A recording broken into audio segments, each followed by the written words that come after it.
Il en résultait en ce moment pour l'État la nécessité d'engager des réformes tant à promouvoir et à assurer une gestion rationnelle et une utilisation optimale des ressources en vue d'augmenter la production nationale par l'instauration d'un climat de rigueur administrative et de stimuler de l'esprit d'entreprise.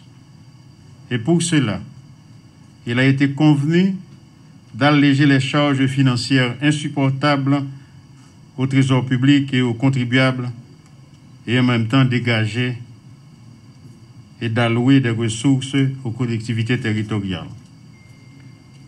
Outre les autres attributions déterminées par la loi, faut-il que je souligne aussi pour vous qu'il appartient au CEMEP de s'assurer particulièrement de la qualité des services et des produits offerts par des entreprises mixtes de concert avec les autres instances compétentes, de l'accessibilité des services dans les communes et leurs zones rurales, des structures de protection des intérêts des consommateurs, du versement des dividendes résultant de la participation de l'État à ces entreprises, à raison de 85% versés au Fonds de gestion et de développement des collectivités territoriales et de 15% à un fonds de protection de la sécurité sociale.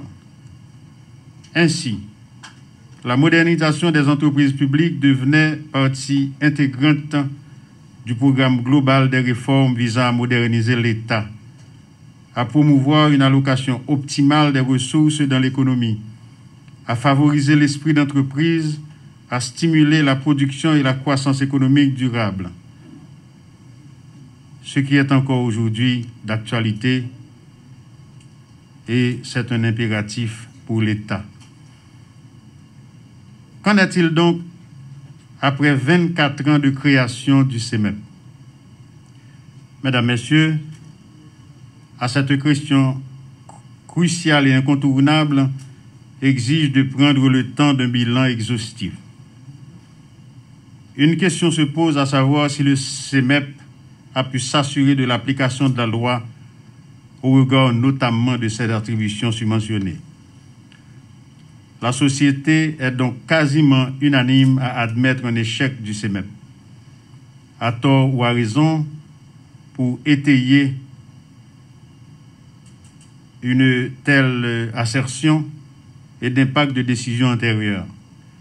Elle devra permettre de prendre les dispositions nécessaires pour apporter les corrections nécessaires encore et d'adapter aux nécessités qu'exigent les besoins sociaux et économiques.